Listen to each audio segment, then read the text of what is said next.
asalaamaaleykum dal leen ak jàmm xibaaru tàggat yaram yi fii ci Rewmi Sport aljuma le 10 juillet 2026 ñëw ci xibaaru tàggat yaram yi bu fekkee ne abonné go ñoo ngi ñaan nga abonné partagé lii di vidéo bi activé cloche de notification bi comme ça bépp vidéo bu ñu dugal ngeen daal di bokk ci ñi koy jëkk gis fii ci Rewmi Sport et surtout gaañ yi bu leen di fàtte di aimer vidéo bi te di partagé vidéo bi bu ngeen abonné gul ngeen abonné après bàkk bi ñëw ci xibaar yi.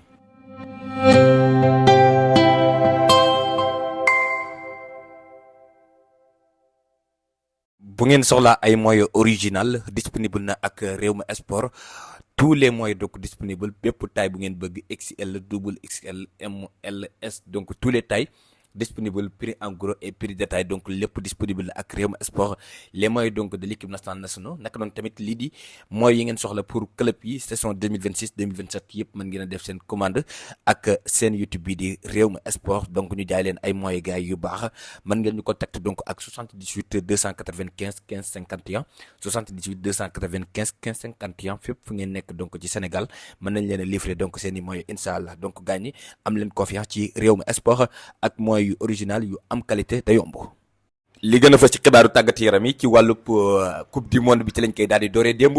première quart de finale am na France diggante moom ak kii di Maroc victoire pour France lu toll ci 2-0 comme en 2022 équipe bi di France éliminé woon kii di Maroc ci période demi-finale donc coupe du monde kon bi mooy deuxième coupe du monde consécutive la France di éliminé Maroc ci lii di coupe du monde 2022 demi-finale et 2026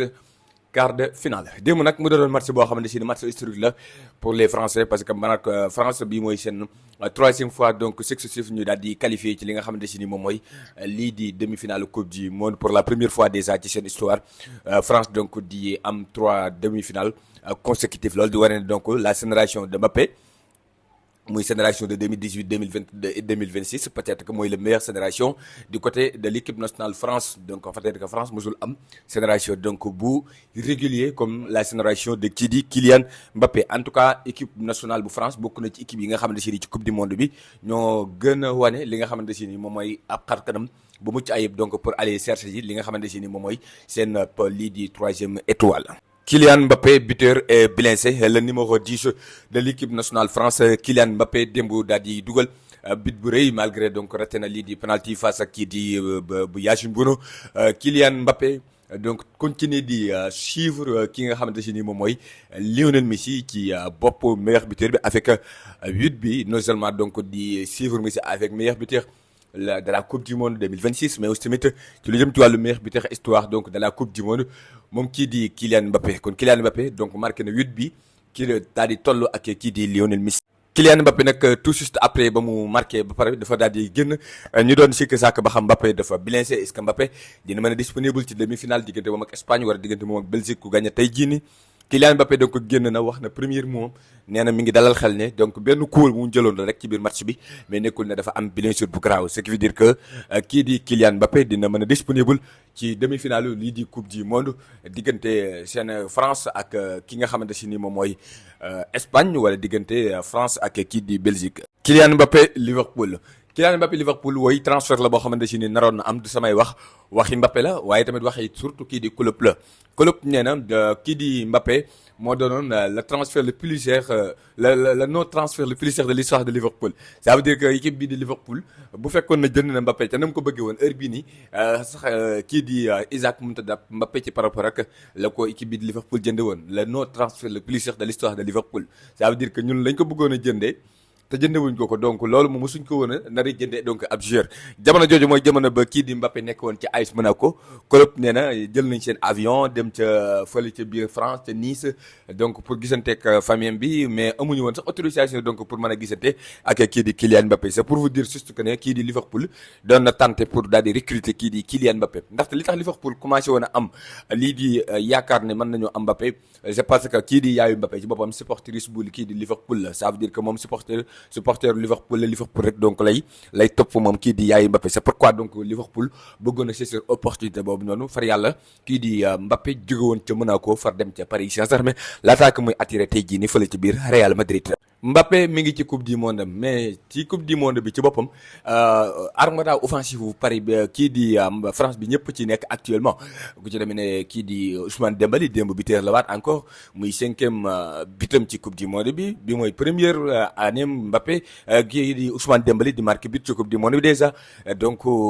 déjà mu marqué 4 à 5 bi loolu mu doon loo xam ne si Mbappé peut-être que bu fekkee ne ballon d'or bi am na ku ko mën a xaj ci équipe nationale France mën na doon Ousmane Dembélé par rapport ak donc trophée yi mu remporté ak tamit la nga xam ne moom la doon ca Paris Saint-Germain naka noonu tamit Olise malgré que dugalul wala boog sax benn la dugal mais Olise donc def na plus de 4 ba 5 passes décisives donc actuellement ci coupe du monde bi Doué aussi dugal na Barcola dugal na ce qui veut dire que encore une fois Didier Deschamps xamoon na ne ci dans cette coupe du monde ci la nga xam ne ci la mën a sukkandiku pour France aller au plus loin bokk na donc ci armada offensive bi te donc dans cette coupe du monde donc doon na li nga xam ne si moom mooy preuve bi. moom Didier Deschamps moom sax ci la ñuy daal di wax gars ñi nag un jour on va parler donc de la coupe du monde de Upamecano gars yi on parle de Goubarsi mais Upamecano ak Goubarsi pour man les deux ñooy les deux meilleurs défenseurs de cette coupe du monde Upamecano bu France ak kii du Goubarsi bu Espagne. ki nga xamante si ni moom la ñuy tuddee Didier Deschamps mooy premier sélectionneur ci histoire coupe du monde bu deuxième sélectionneur bu histoire coupe du monde bu dem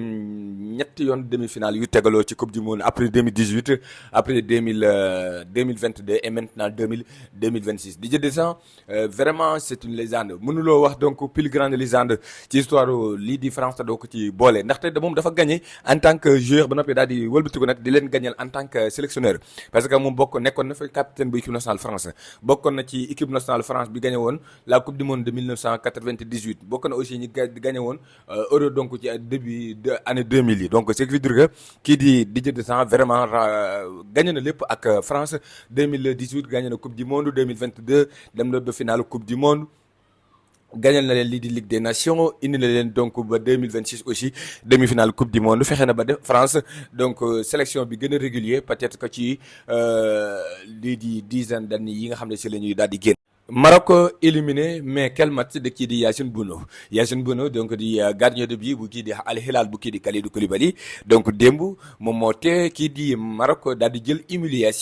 humiliation ci côté ki nga xamante si ni moom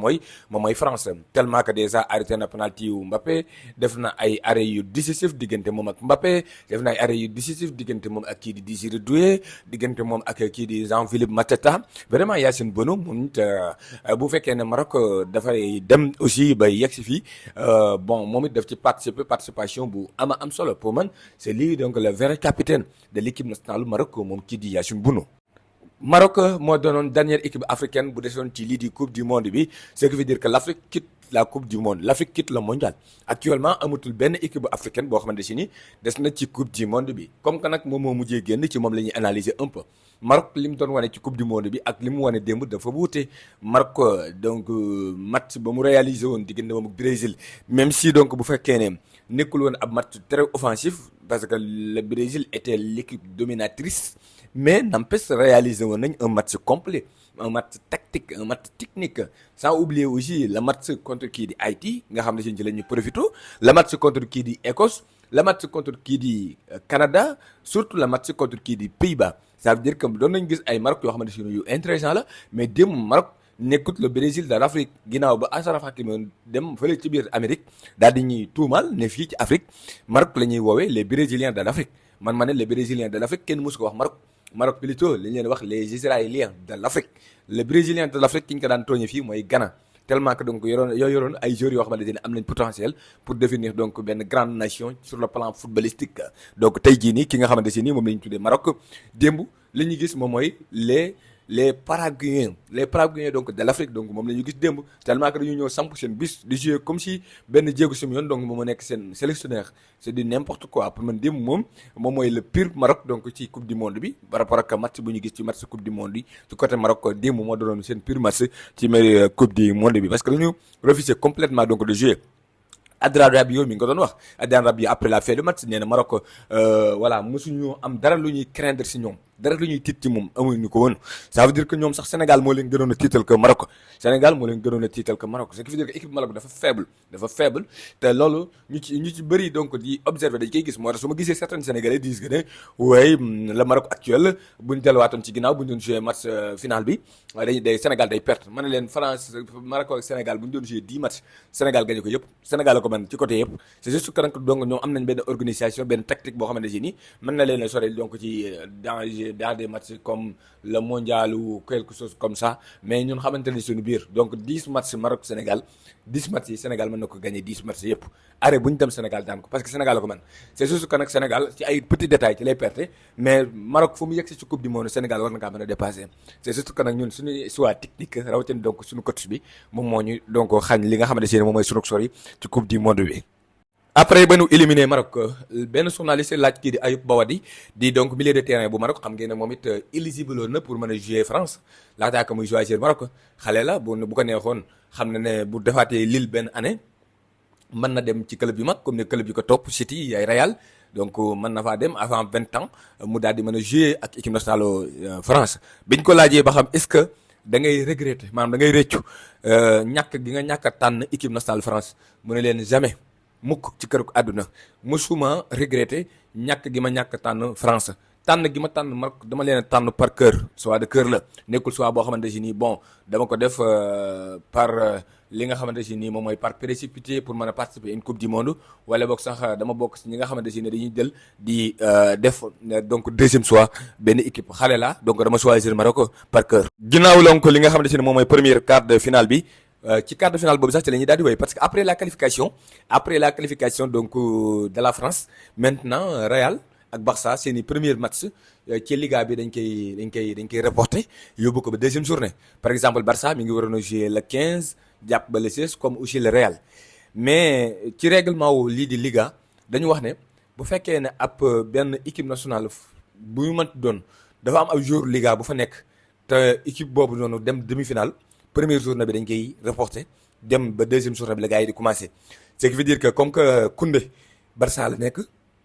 Mbappé Real la nekk Tchouaméni Real la nekk Ibrahima Konaté Real la nekk kon am nañ benn joueur bu nekk Barça am nañ benn joueur bu nekk Real kon première journée Real ak première journée Barça ñoom duñ joué ñoom Xataaf ak ñoom yeneen équipe bi nag mën nañoo joué donc loolu li ñu ci jublu moom mooy temps de récupération bu am solo parce que tamit Liga bi dina commencé dans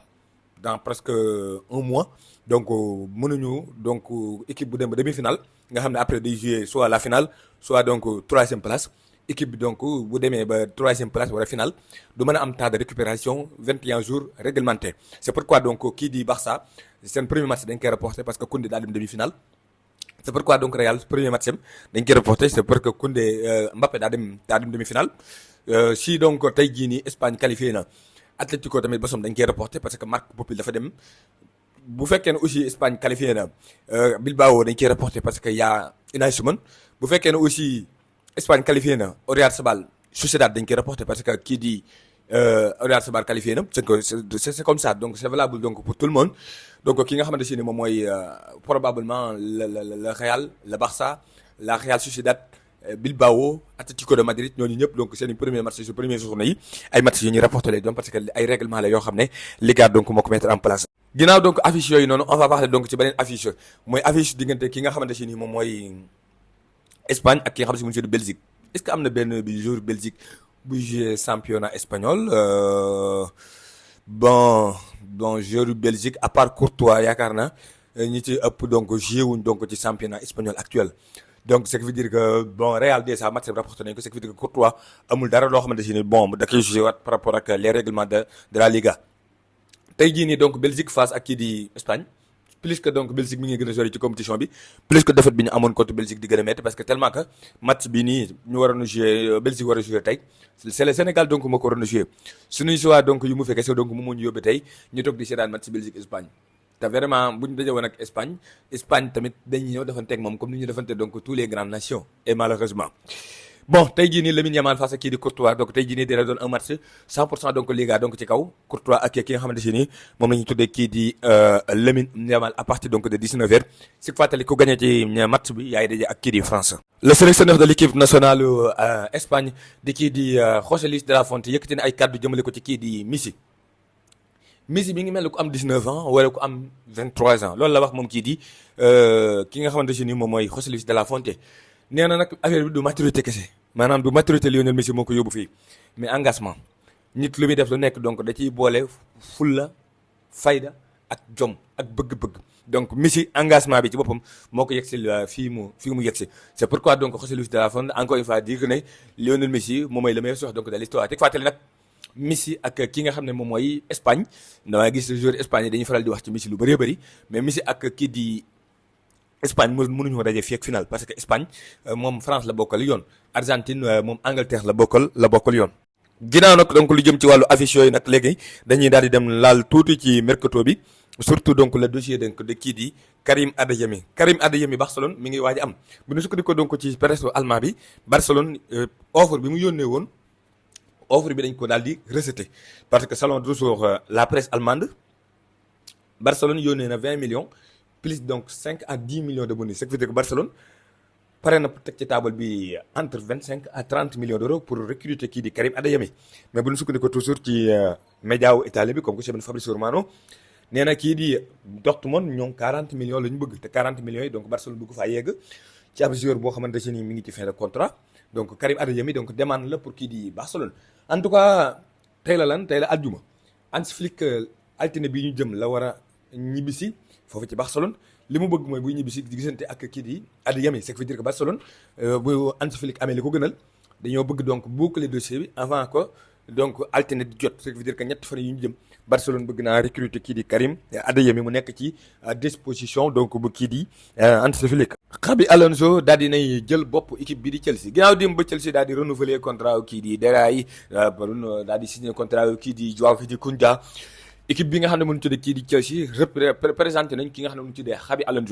Alonso nee na projet bii nga xam ne moom la ñu teg Chelsea bu nu sérieux diggante bu gàtt dañuy gagné ça veut dire que projet bi baax na beneen bi mooy dafa excité ça veut dire que li mu gis donc ñu tegal ko comme projet dafa yàkkamti donc pour travailler ak ñoom beneen bi mooy dafa kontaan commencé waat liggéey après donc bi Real Madrid tekk nombal tànkam ay weer ci ginnaaw Xabi Alonso nee na contentement lay am donc pour ce qui veut dire que Alonso moom déjà nekk na en l'aise pour moom dina mën a connecté ak li nga xam ne mooy le football anglais ci fàttali Alonso Angleterre de lu bees ci moom nekkoon na fa en tant que joueur parce que nekkoon na milieu de terrain donc de Liverpool ay année moom kii di Alonso avant que muy signé Real Madrid ce qui veut dire que moom déjà normalement Alonso day wax anglais donc boo fekkee ne da ngay làkk anglais dina gën a yomb ci yow bu fekkee ne da ngay tàggat équipe boo xam ne équipe anglais la en tout cas commencé na donc travailler et jël na li nga xamante ne moom mooy officiel jërë ngeen jëf gaañ ñi di leen jox dig daje ba ci kanam incha allah toujours ak la chaîne YouTube Rewmi Sport jërë ngeen jëf